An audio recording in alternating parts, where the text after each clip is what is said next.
Well, good morning, everyone, and welcome to NPU Live. I'm Keri Rodriguez. And I'm Tim Langen. Today is Tuesday. It is June 2nd, 2020. We're so glad that you're with us this morning as we are in week 12 of quarantine and really week 2 of unrest across this country. And, That's right. Since the beginning of this broadcast, we have been bringing families together all across the country. Trying to deal and cope with the pandemic. Some of our organizations in the National Parents Union doing this tough work of connecting with families in the grassroots, in the neighborhoods, in the communities, our whole lives. We've really devoted our lives to this. And in this moment, just incredible strength and courage, stepping up and serving and continuing to be that bridge to these families that desperately need news and information and doing our best to lift them up. And now that our country is undergoing, another crisis, compounded trauma, so many of these folks, struggling under the weight of racial injustice, social injustice, just overall injustice in every way imaginable in the best of times, now compounded by the coronavirus, compounded by everything we're going through. It's every single day, these folks are doing tremendous work and incredible, just heroic strides to make sure that families are heard and felt. And we're just going to do our best to do what we always do, which is lift up the voices of those who need to be heard in this moment, the people closest to the pain. Yesterday, we put out a statement on behalf of the National Parents Union, just in regard to what is happening across the country, where you're seeing protests, and then those protests being accompanied by riots and violence in the streets.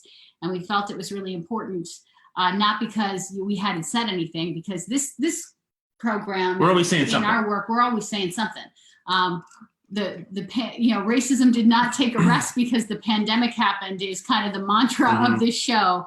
And so many of us, who are associated with the National Parents Union have been crying out for so long for justice, in economics, in housing, in education, in all facets of our life, because we want equitable access, not just to high quality education, but to opportunity. So our children do not have to struggle in the same ways. And yet, they are struggling in the same ways, and our families are marching in the streets right now. And I know so many of you that watch this broadcast have been a part of protests across the country. So I want to read to you the statement that we put out together. Over the weekend, we witnessed firsthand the power of collected voices standing up for Black lives. As an organization built on the core value of racial justice and parent activism, we stand today and every day in complete solidarity with the Black Lives Matter movement. Our families have taken to the streets with you, and we will stand with you every step of the way. For centuries, this country has been built on the backs of Black Americans. Black bodies, particularly those of Black men, have been devalued. Their right to the air they breathe somehow secondary to the right of white people to be comfortable. Police brutality is a continuation of this long-standing tradition in our America, and now cities and towns across the country are saying no more. At Massachusetts Parents United, which is the organization I founded here in Massachusetts, and on behalf of the National Parents Union, our first and most important core value is building safer neighborhoods and communities for our children. Neighborhoods that are free from violence, police brutality, and ICE raids. Our children and our families cannot thrive where we live in constant threat of losing our lives based on the generational, institutional racism which has been built into our society and must be dismantled. That's what this organization is all about. Our core mission is to build upon equitable opportunity for Black and brown children, but we know that education is not just about what is taught in the classroom. A child's education is impacted by their access to safe and affordable housing, healthy food, and their most basic right to live as they are without fear and condemnation. We are calling on elected officials to do more than just release statements and put up posts on Facebook and Instagram. We're calling on them to pass laws to protect our Black and brown children, to pass budgets that support their whole selves, both in the physical environment and their mental health needs. Protect Black men, Black women, and Black families by bringing racists to justice. We are not going to tell our young people not to be angry. We're not going to tell them to back down. Every single social justice movement has hinged on the organizers' ability to make people uncomfortable with the status quo. And that is what makes a lot of people very uncomfortable about the National Parents Union and about Massachusetts Parents United. We are not here for friends, we are here for justice. And if we can make you uncomfortable, you might move out of that discomfort, and that is where change is possible. This is how we organize. This is what Black Lives Matter has sparked in the names of Trayvon, Eric, Sandra, Brianna, George, and the countless other Black Americans who live and die in fear because we have failed to build the America our children deserve. You know, I mentioned last Friday during this broadcast, we have a leadership body called the National Parents Council. It is a group of the 16 most powerful parent activists and advocates I've ever seen in my long career in organizing. People just devoted to doing the work, and they do it quietly and they do it powerfully, and they inspire people in their communities.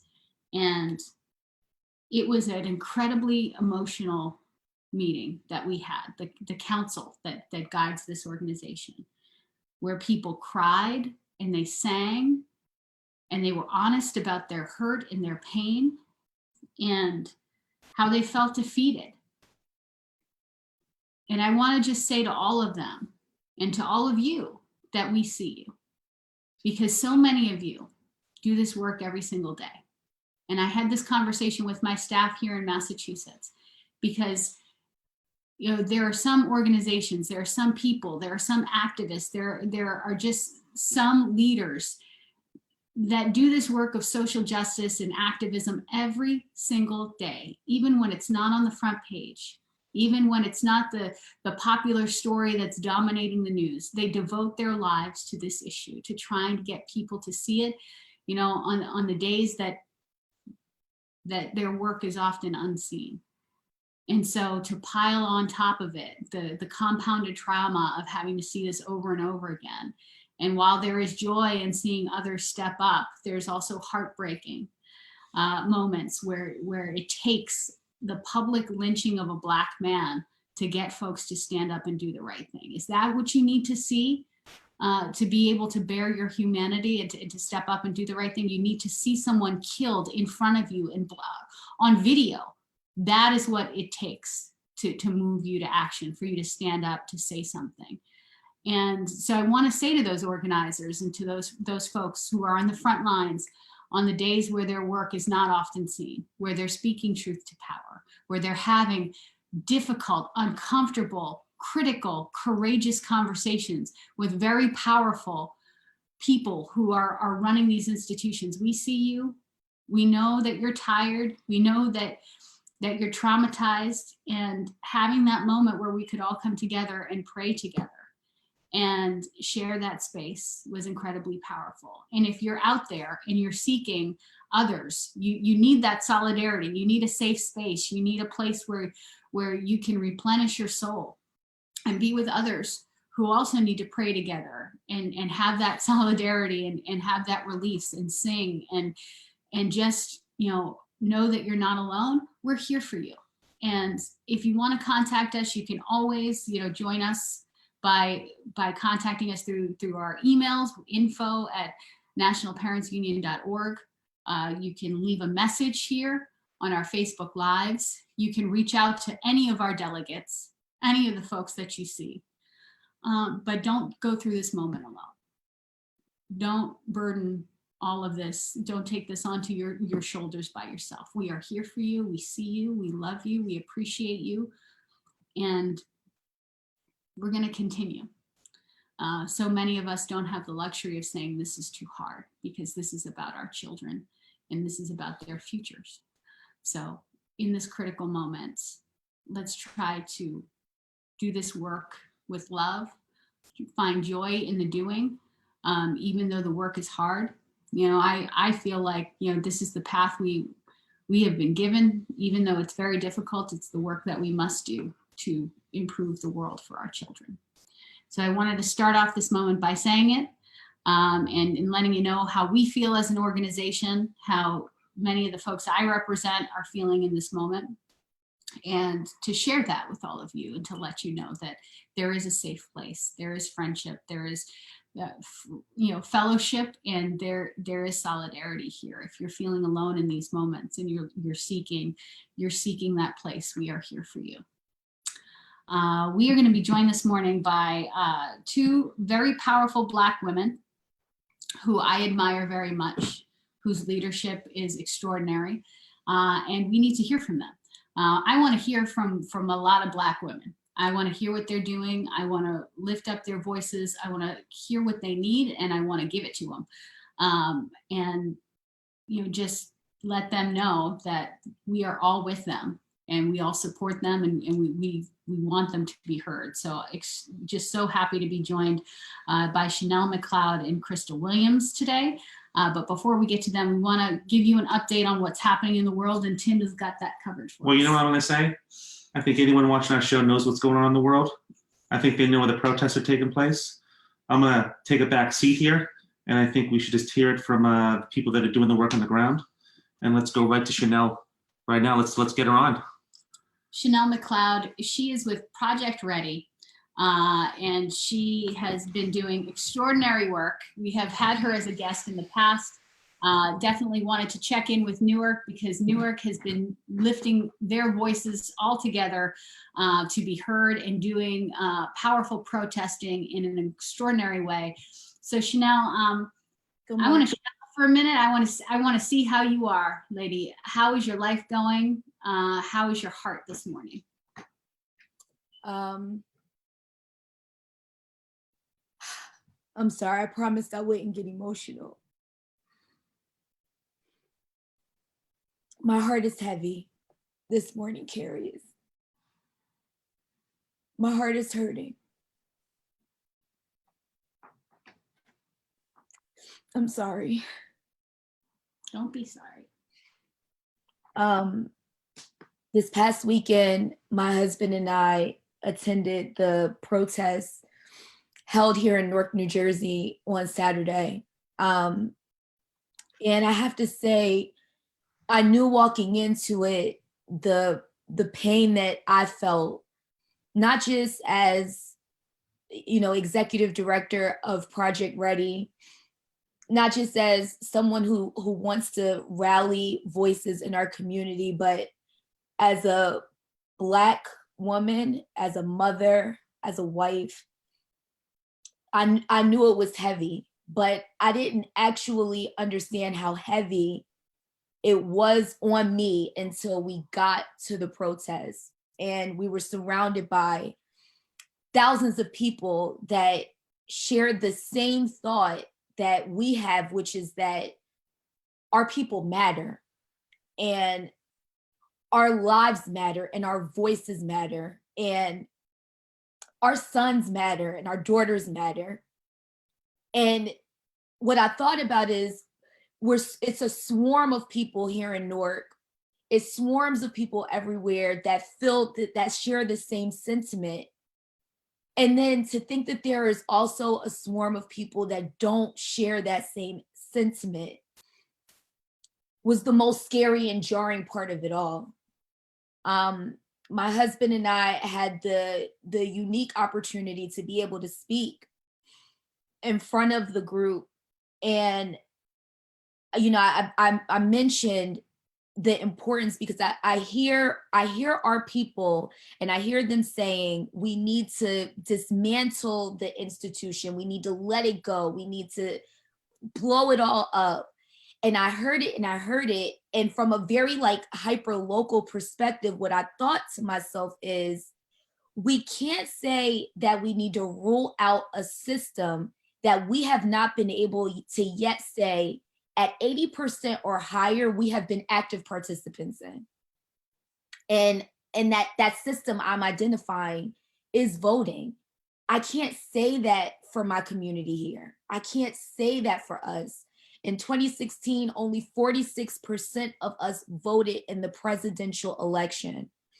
In the last Newark school board election that just passed, I think we just maybe cleared 7% of people that were actively involved in the voting process. And now we have a primary that's before us on July 7th. And all I wish is that I could come back on the show and I could tell you that we actually exceeded it. And then, and only then, Keri, do I think we can say we've actively participated. We've exercised our voice.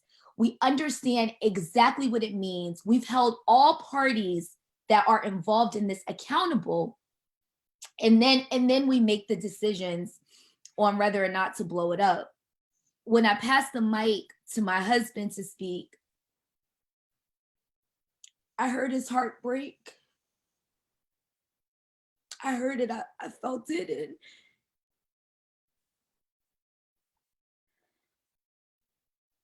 what I heard and what I felt was, honestly, and this is not normal for me, I felt helpless. Because I don't want his heart to break like that. And he's still alive, right? I don't want for any of the other people's heart to break the way it's breaking, considering the way we are being lynched across the country.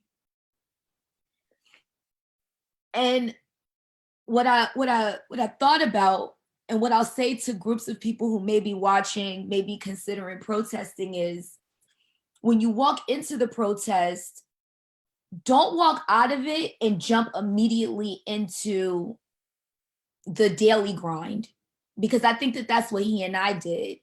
And so what people saw on our Facebook page, because I shared the video, is they saw us speaking out, and people, we got so many people who were like, thank you for speaking out, you needed to. But what they didn't see is what happened behind the scenes. And what happened behind the scenes when we got home is that we were so angry. We were so angry, and we didn't think about the right questions to ask each other in order to build out that space to process. And at some points, we even took the anger out on each other. And in reflection, I know that that wasn't right. I know that there's a better way that we could have approached the processing of being a part of something so epic. But it's not just epic, like we did it and we're done with it. It's just the beginning. And so if this is just the beginning, what does it look like to continue to process? Keri, what does it look like to continue to persevere? What does it look like to pick yourself up after heartbreak? And what does it look like to rally our people around their civic right, their civic duty? And that is to make sure that they exercise their vote. If participating in voting is what we need to motivate people to do, to have that participation, I want to start there, because there is so much that you said that is so powerful in this moment, but I want to take the action away from it. What is keeping us from motivating? What is keeping people from participating? What can we do to activate them, to make the message clear so that their voices are heard, that they understand how important, how valuable they are, that this is a critical piece of standing up and fighting for justice, is this piece of participation in changing the system. How do we do that? Have you found anything that works that we can take and start to spread? Yes. You know, yesterday someone asked me the question, and I found myself throwing out the talking point, which is voter apathy. People don't believe in the system. And as I was throwing out the talking point, I caught myself, and I took a moment, which I rarely take, to reflect on the work that we've been doing with Project Ready over the past 2 years now with the community. And I realized, Keri, it's not even voter apathy. It's that people are just undereducated about what is at stake, about what it means to vote, about something as simple as what the timelines are, about something as medium as, if I vote by mail, what does that mean? How do I do it? Assuming they decide to vote by mail, where their polling places are, people don't know. And I'm sitting before you as a representation of someone who's born and raised in Newark, who lives in Newark. My parents gave me everything they could. They gave me everything they could, and I don't take that away from them. But they also had a lot against them. They had a lot stacked against them. And what I believe was missing from the equation was an organization and or a group of people, because let's be honest, you don't have to be an organization in order to fight for this. You could be one person or a group, but something that was meeting them right where they were and matching what they don't have the time to do, i.e. learn, educate, understand, dig in, and match them with where they are and provide them with every tool and every resource possible so that they have it. And when I look at the communities that are lowest in voter turnout, they're mostly urban communities and communities where, you know, you fight for this every day. Our parents fight for this every day, where education is often not put at the highest priority, but it must be. It must be. And so I changed my mind on that. I changed my mind completely. It's not that people are saying forget the system the most, because some people are, but it's that people don't understand the system to begin with. And it's on all of us to make sure that people understand it. I think it's so important that we are kind of system crackers for folks, because this cycle of poverty and this cycle of struggle is intentional. Right. It is set up to keep us in this hamster wheel so that we comply, that we don't cause a lot of trouble. Information is kept from us, so we are not angry, or we do not access opportunity or try to fight for equity of that opportunity. It's kept from us intentionally. Right. I feel like the burden is on folks like you and folks like me and organizations like ours to go in and to decode this stuff, to translate it, to get folks to understand, no, you've got to vote in every election, especially your hyper local elections that are going to impact you the most. Those board elections that are going to determine what happens in your child's school, that has the most direct impact on your family. 7%, Chanel. You know, and you take a look at the representation that we get on these school boards, that is not representative of the communities that they serve. And then you wonder why the school systems are so inequitable and why they are built to continue to underserve children like ours. Right. And education is the only way out of this, that giving our children access to high quality education is their ticket to freedom, to our hope for them, for a better life, to escape this circle over and over and over again. So I know we have to be like these translators, we have to be these code crackers, but how do we do this? We've got to dig in deep and knock every door and pick up the phone and call everyone and do all of this work. How do we do that in a way that we can move the masses? Have you found any ways that are impactful that we can share with others? Yeah, I mean, I think I always think about, since I've started digging more into my Black history, learning more about Harriet Tubman, viewing the movie, reading the book. And the part about her story that always means so much to me is that she saved herself first. She got up and she prioritized her freedom first and figured out the path to get there. And by figuring out that path, she was able to not just bring other people along, but communicate that path in a way that made sense to so many. And I think, Keri, honestly, the first step for me had to be prioritizing it myself, decoding it myself. There were so many things about this entire landscape. Policies, legislation, councilmen, mayors, who are they? How are police officers designated? What does that mean? Accountability, that I had to sit down and prioritize in decoding, because I promise, Keri, and I've told so many people this, I've been in the rooms. I've been in the rooms before, and I've heard people talk about what it looks like for them to take advantage of elections where they know people will not show up, to take advantage of people who will not show up. I've heard it. And it's from that point that I knew no matter how hard or complicated it was going to be, because sometimes the decoding was hard, that it was a priority. And then from there, I knew the priority was to align any and all resources that were made available to me to make sure that it got back to the community by way of information sharing and education. And I know that there are so many organizations out there that are watching, and perhaps like, voting, criminal justice, police brutality, like those may not be their top line issues, if you will. They may have other missions and visions and things like that. And I've also talked to some organizations that say, we don't do politics. And I think we need to dismantle that whole thing.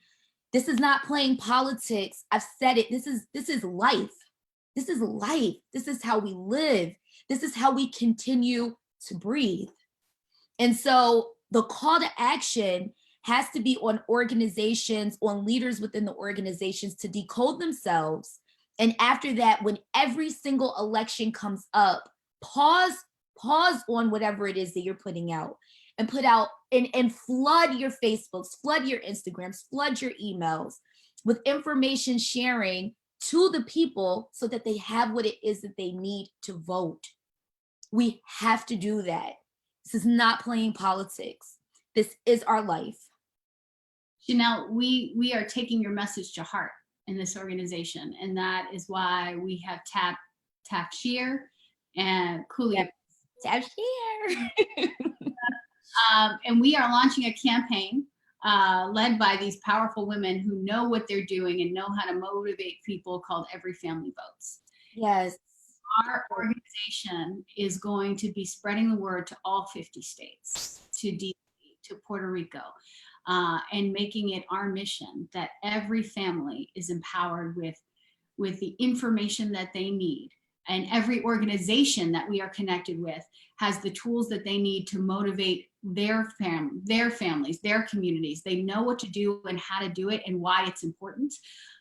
We're going to make it our mission over the next 6 months, devoting ourselves to making sure that people understand the importance of this, how it can move mountains, and why it has to be done immediately. So, Keri, thank you. And thank you to all the parents that are prioritizing this. I know a lot is going on, but we have to continue to crusade and trailblaze. And this is the way. Before you leave, and I know you gotta go, you got babies to pick up. They're coming up. In your family, I hear you, what you're saying. It's hard to put yourself out there, put your heart out there, put your family out there, your whole life. This is not just a job, it is a mission. And as mamas, we don't get a break, and we have to do this with our whole hearts, our whole beings, this work. Yes. When you come home and you're feeling angry and you guys are having those moments, how are you taking care of each other? What can we do to help support you? You are one of the strongest Black families we know. Thank you. And we want to shower you with love and just admiration, and give us some guidance. What could you say to other families that are feeling this other burden so we can learn from you? Yeah. I think the first thing I say is, and I'll post this underneath. I got some guided questions that my husband and I are going to be breaking into over the course of the week to digest a little bit of the protests, to digest what's happening in our country, how it impacts us, and how it orders our next steps as a family. And so I think if there's anyone else who has those types of questions, please send them to us. Any things that will prompt our ability to be able to keep the lines of communication open, because I think that is my highest priority, especially with my husband and with our children, is keeping the lines of communication open. And I think finally, if there's any way that people are thinking about talking to their children about what's happening, I would love to learn more. I have a 3-year-old and a 2-year-old. I want to be able to make them aware of what's happening in a way that's safe for them, but also in a way that has them be aware. And so I think if, anybody this, say hi, mama. Say hi, everyone. So if anyone has any information like that they could share, yes, I think that it'd be great. And please keep spreading the word about voting. Find out the deadline and just share it on your platforms. You go to Project Ready, visit our Facebook page, share the information that we put out. That would be what we needed, Keri, for now. My daughter's talking into the mic right now. We love to hear it. We love it. It's beautiful. It's the joy we need in our ears this morning. So, Chanel, yes. Thank you for your grace. And thank you, Keri. Sharing this. Go be with your baby. Okay. Bye. Director of Project Ready. First and foremost, a mama. She's got beautiful babies. Oh my goodness, we love her so much and love to see her smile. But some powerful wisdom there, and one that we're taking to heart as an organization as we talk to all of our delegates and all of our community in the National Parents Union on what we need to do as parents to step up and really fight for change in these moments. Now I am really excited to welcome one of my dear friends, a masterful mama, also joining us from Newark. She hails from the Bronx, but she lives in Newark with her 7 babies. On days when I feel like I am overwhelmed with 3 little boys, I think of my friend Crystal. And Chris, girl, you are the mama I look up to. 7, I need to stop begging. 3, oh my goodness. Just a beautiful spirit and a wonderful parent leader. And I'm just so good morning, Dallas, and good morning, Crystal. Yeah, right? Like he's always right there, my little shadow. We say before the broadcast, I think Dallas was the last baby I actually held in my arms. And I'm missing him right now. I and look, he won't sit down. Like he's just walking around, getting used to these legs. About to sit on my cord. Dallas, you want to say hi? Let's say hello. Say hi. Dallas, good morning, honey. Say hi, everybody.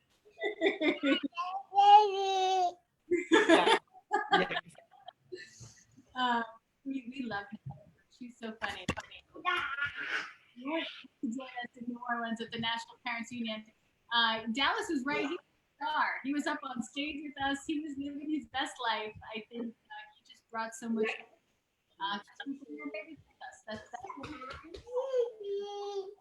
So Crystal, first off, we're checking in on your heart. How are things going? This is week 12. You can check in with how are you doing and how are your kids? How's the family? We're hanging in there.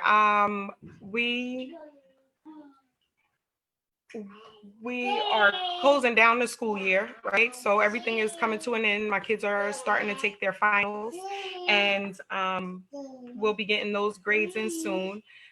Then we're like just looking forward to how we're going to open up next school year. So I'm waiting for word on that.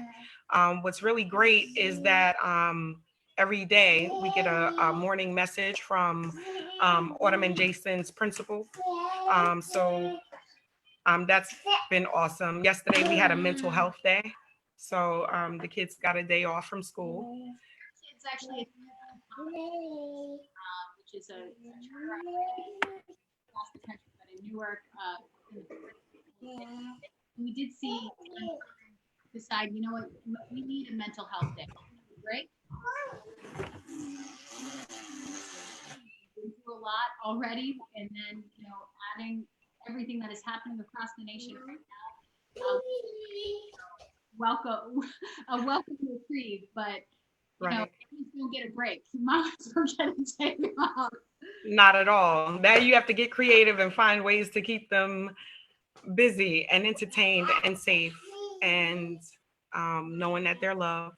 So even when there's destruction all around you, you still have to keep a smile on your face and make sure that they are okay. Um, and that's really kind of hard to balance, because some of the kids are young, so they have no idea what's going on. And then my older kids are like, but wait, I don't understand. So, just trying to balance that. And they're different, because they're from 21 all the way down to 1. So, Crystal, I know you'll tell us the truth because you are a truth teller. How would you rate Oklahoma in terms of How would I rate? uncommon schools and your kids? Oh, a 10. Can you hear me? I'm having technical difficulties. Can you hear me? Now I can, but I'll- it's like in and out. How would you rate overall uncommon and their response to you over the whole course of this as the school year kind of winds down? Like, what were the highlights for you? What are the things that they did well that you would like to see continue? Okay, so from before, when we first went out, my high school students were sent home with laptops right away, not knowing how long this would last, how long it would be. Then my middle school son had a laptop brought to the house, dropped on the steps. The teacher called and said, "You have a delivery." We went downstairs, opened the door, and got the laptop. Then Memphis, he went from doing packets mailed in to doing he's in his uniform right now. So he's upstairs in class right now. And this is my first grader. So high school started right away. Elementary school is now on Zoom, right? So each thing is progressing, right? And then even with my son Nicholas, who's in 6th grade, because every now and then one slips through the cracks, the dean walked up, called and said, tell Nicholas to look out the window. I said, what? So I run to my window because I'm working from home, and I look out the window. He's standing right there down by my balcony. Nicholas goes onto the balcony. He said, I want my work turned in by 5 o'clock today. My son had, right. So my son, and when he says I make house calls, he said, I want my work turned in by 5 o'clock today. So they have been on top of everything. And then you think like, Friday, we got a email from the president and basically talking to us about everything that's going on in the world and how we need to talk to our students and we need to, just talk to everybody. And it's all right to express how you feel. Then Monday we get a mental health day. Then today we get the information about the peaceful protest that we had and how we should be proud as Newarkers to have had such a peaceful protest and be able to get our point across without tearing our whole city apart. So we had some special moments in Newark. Really, what you wanted to see in a protest, in a rally for justice happening in the city of Newark. All you're seeing on TV right now is a lot about looting. That yes. really nothing to do with protesters and what they're saying. People who are hell bent on causing anarchy and disruption to try to undermine that is actually happening in those protests. So tell us your experience of what happened in Newark and what that was like for you. I was downtown. I was parked in my car, so I had to work that day. So I didn't start at the beginning. What I did was I watched it on Facebook. So I saw the speeches on City Hall steps. I really the mayor's speech was very unifying, and it spoke to the pain of the people, not your pain and what you do, but our pain. I think that helped. Then you had people in the crowd, and it was just like common sense. Like, we live here. We're angry. We have a right to be angry, but we're not going to tear up where we live, because tomorrow morning we have to wake up and we have to go to those places. And people in these towns work in these places, right? So if that's the incentive, when this city opens up, I mean, fully opens up, people want to go back to their jobs. So some people try to get out of control, and the people standing next to them checked them. And I said, this is what we expect for the police to do, right? So if you're a police officer, no matter what your rank is, if you see somebody doing something that they don't have any business doing, stop them. You know, this is common sense to mothers, because we tell our kids all the time, like, you're not going to sit there and let your brother, you know. So why is it something that was so hard to do for that officer standing right there, right? Knock him off, push him off, pull him off, grab him off, something. So I get the anger, right? And then I think, like, you know, when you grow up in a single parent household, right? So you have a lot of stresses. I need to make sure my kids eat. I need to maintain my job. Not Some people go to jobs where they are not happy, where their boss knows that they are hanging on to this light, you know, by thin, you know, stress. So you go to work, your boss makes you mad. Is it okay to then come home and beat on your kids? Is it okay to come home and beat on your wife? No. You go back and you find ways to handle your problem, your gripe with that person. So if it's the system, we go and we, you know, talk to politicians. We do that, like Chanel, vote, right? We got to have great candidates to vote for, but we still have to vote. We have a problem with the police. We fill out complaints, because if it's not documented, it didn't happen, right? If it's not recorded, you know, thank goodness we have these cameras, but we didn't have them all the time. So it was just your word, her word, his word. No, document everything. And I just want the anger to be placed on the right people, right? So you have great cops. My son, we were downtown. There was a cop on a horse. He said, "Mommy, I want to be a cop," right? You know, me and my because I know when I get pulled over by a cop, all the juices in my mouth disappear. So I'm like, I don't know, you know, I'm not gonna say anything, but you know, why you want to be a cop? He wants to help people. Good answer, right? I don't want my son to be that cop that's being spit on right now. I don't want my son to be that cop that's being punched in his back, because his intentions might very well be good. And he might be that good cop that you can call and will come to your house and save you from whatever. You can't make people angry. You can't make people bitter. You can't put everybody in a box. All cops are not bad. All people out on the street are not out there to do harm or to vandalize or to.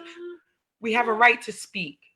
And it's really sad that we have leadership that is so divisive and so ugly. He's very dark. And it's really sad, because you almost want to say, like, who voted for you? Who thought that you were the perfect person to be in office? Another person that felt the same way you felt, but they didn't have the power to say it. So they hide behind you and your racism and your bigotry, your intolerance, and they hide behind you. And then you, like, what he did to the people in Washington yesterday.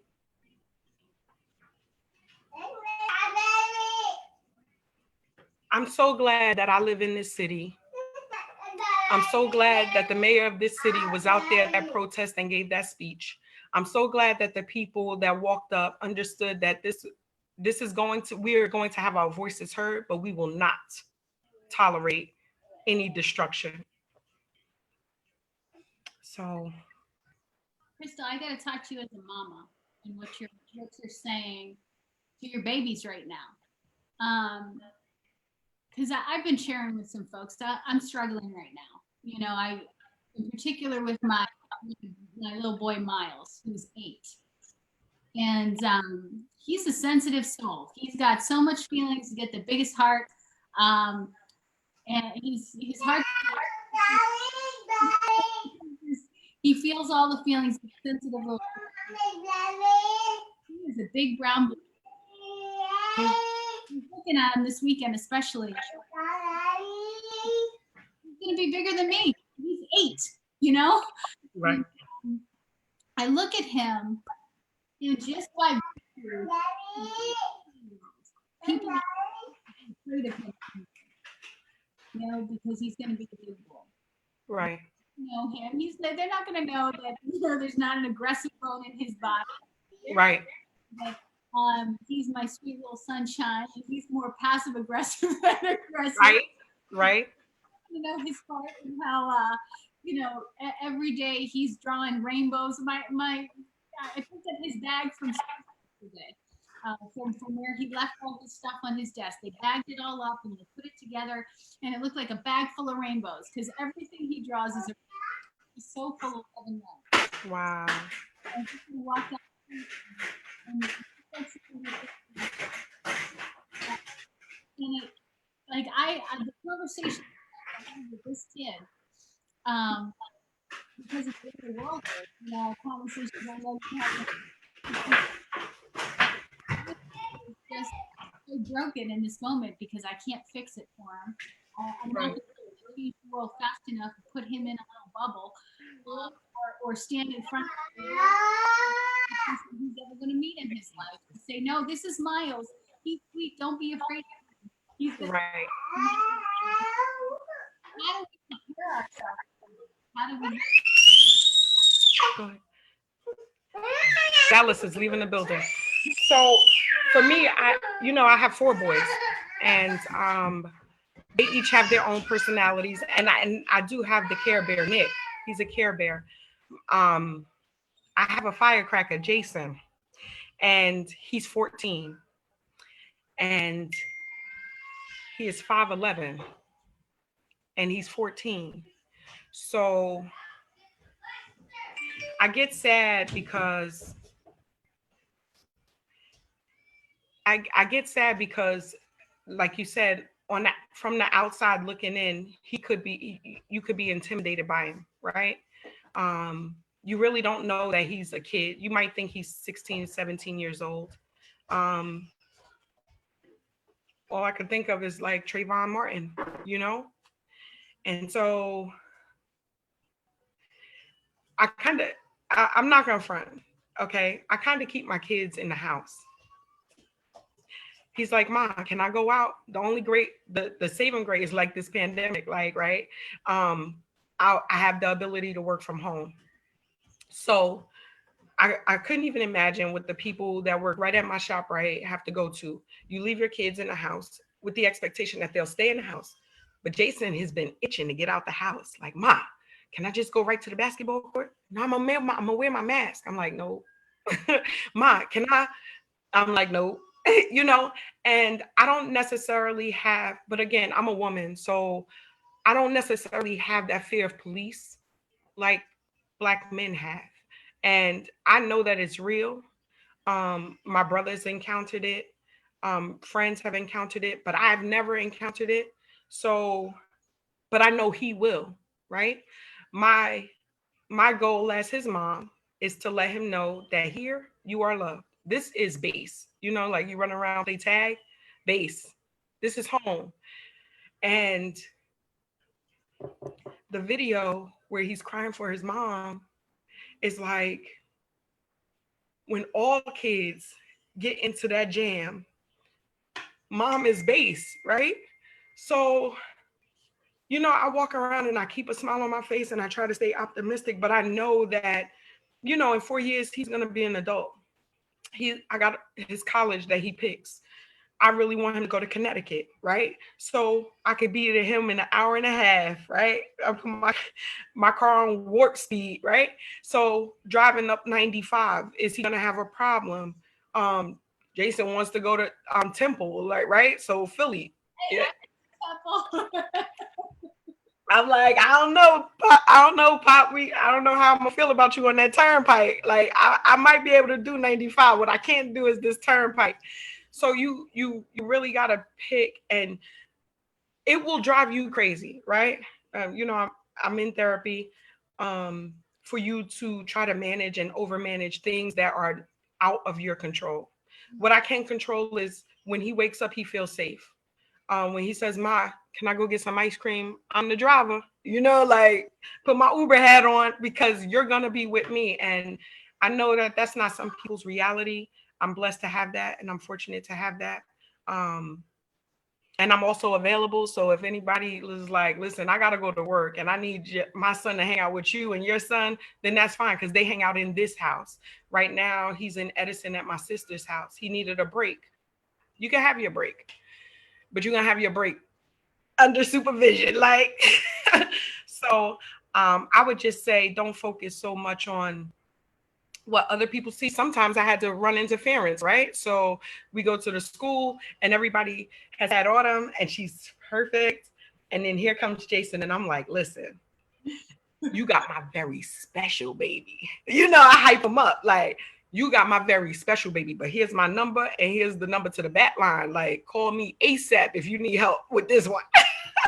But we're going to love him collectively. And so when you set the stage, like, listen, I'm here for you. You're here for me. You're here to help them. I've had nothing but, and Jason is a firecracker. So like, I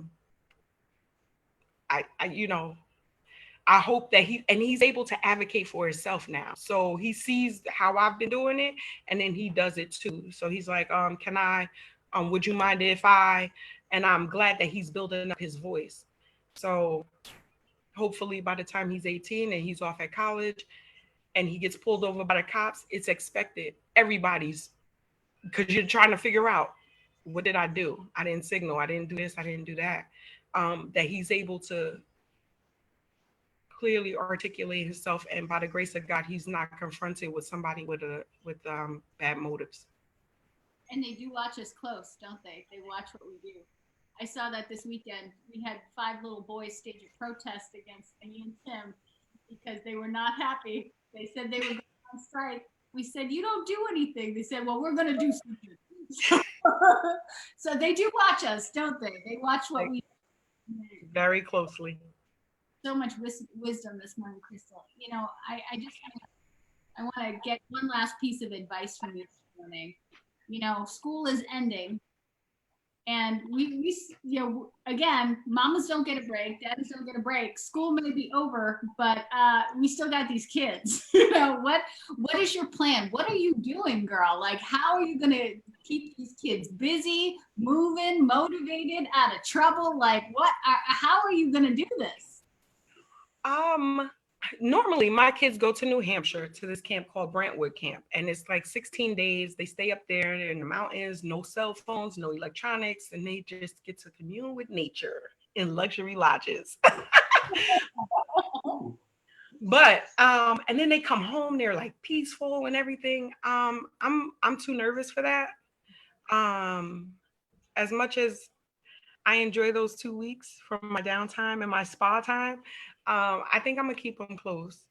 With this going on, I just think that I need to have my babies with me. And North Star offers a great basketball camp, so God willing, that still will happen. I know in 2 weeks they're gonna open up the daycare centers here. I don't know how you keep a mask on a baby. I really don't, but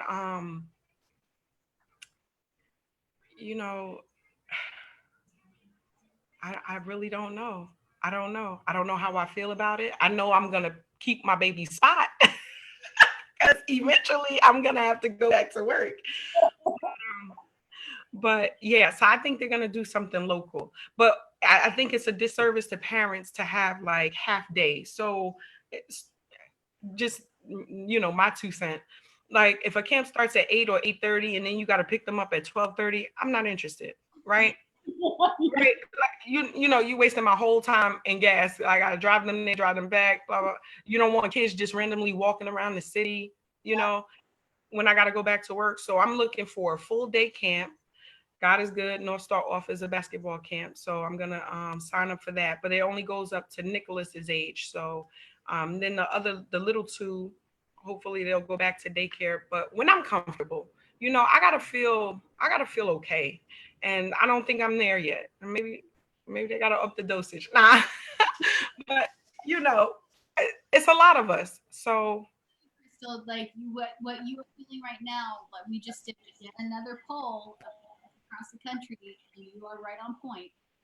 Black, white, brown, doesn't matter. All parents right now are unified, saying, nope, we're not ready. We're going to keep them close to home. We're not sure that you guys may be free to open, but we're not really solid that you guys have this all figured out. Seems to be a little bit more about politics and how quickly can we open things up than scientists saying like this is a good idea, and families want to just err on the side of caution. They're not ready yet, and they need to hear more from people they trust, from folks that are experts, that know how to take care of a virus and disinfect things. Like, I don't know about you, but some of the schools around here pre-COVID were not very clean. Some of the bathrooms not working. There's no soap. There's nothing to wash your hands with. Like all kinds of stuff. I know Uncommon's a little different, but it's a struggle in traditional public schools in a lot of ways, in many circumstances. I mean, in Boston, like there was an expose in January about how like kids can't go to the bathroom at school because the bathrooms don't work. Like, wow. so how we are going to reopen them and have some assurance that like they're going to be disinfection or hand sanitizing stations, and that I mean, have you seen some of the videos of what it looks like with the CDC guidelines and partitions? Like, Well, look, do you see my I want to say like 3 or 4 weeks into the school shutting down, my children's daycare center, the Chin School, like they gave out gift cards to the families for ShopRite. Um, the super clean, toys cleaned every night. The little hand sanitizer thing when you come off the elevator, like it is. I'm just waiting for the baby part to open on the first floor, but Brooklyn is going there. Jason and Autumn went there, and then Nicholas and Memphis went to Newark Day Center. What I'm gonna tell you, right? A lot of people really, Newark is such a gem. Like, there's no way that you would even be able to imagine. Like, you have a state of the art, like, I mean, a charter school that is, I mean, performing on a world stage, right? You have these daycare centers that are prepping these kids and sending them into these schools, right? I just don't understand how it will happen with the masks, but I can't wait. Like, when I say I can't wait, I mean like I might need a little break, and then I'll just they'll stay home with me the next day type of break. Like, I've never had, but you know what? oh, Crystal, you're on mute. You slipped to mute there. There you go. If I ever go to a school and I don't feel comfortable, like it's dirty, I can't. I'd be like, nah, we'll be back, and then I walk away, never to be seen again. Talk about this in the car. We'll be right back in a minute. Like, right, I don't think this is a good fit. Like, so my baby's daycare center is just as awesome as North Star. You know what I'm saying? And a lot of people sleep on what Newark has, and why would you ever move back? And like, I moved out to Warren County and came back to Newark. It is just that type of city. It's like in the cut, like ain't nothing popping off, and I'm really glad to be a resident. well, we're glad to have you part of our family and checking in from Newark all the time. We love your heart, your wisdom, your guidance. A veteran mommy who's on the front lines using her voice all the time. You can catch her in all of the New Jersey publications. She's writing those op-eds, she's speaking at rallies, she's getting people to vote, she's getting people to move, and she's raising 7 babies. You know, ain't no big thing. You know, it's just another day in the life of Chris. So, Crystal Williams, live from Newark. Thank you for joining us this morning. Thank you so much. Well, this has been just such a wonderful morning.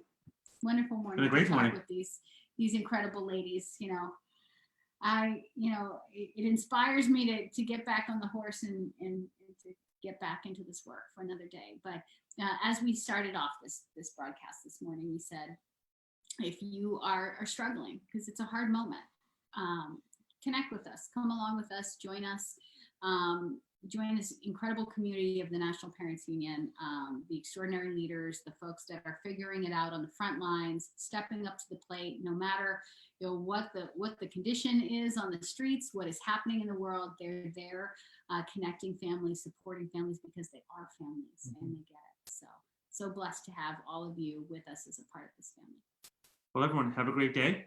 Tune in again tomorrow at 10 a.m. We will be back Can't with Mara wait. Brown, Prepared Parents. That's and right. Boy, oh boy, do we need Oh, preparation. Jesus, I can't wait. Thanks for being with us. Have a nice day. We'll see you tomorrow.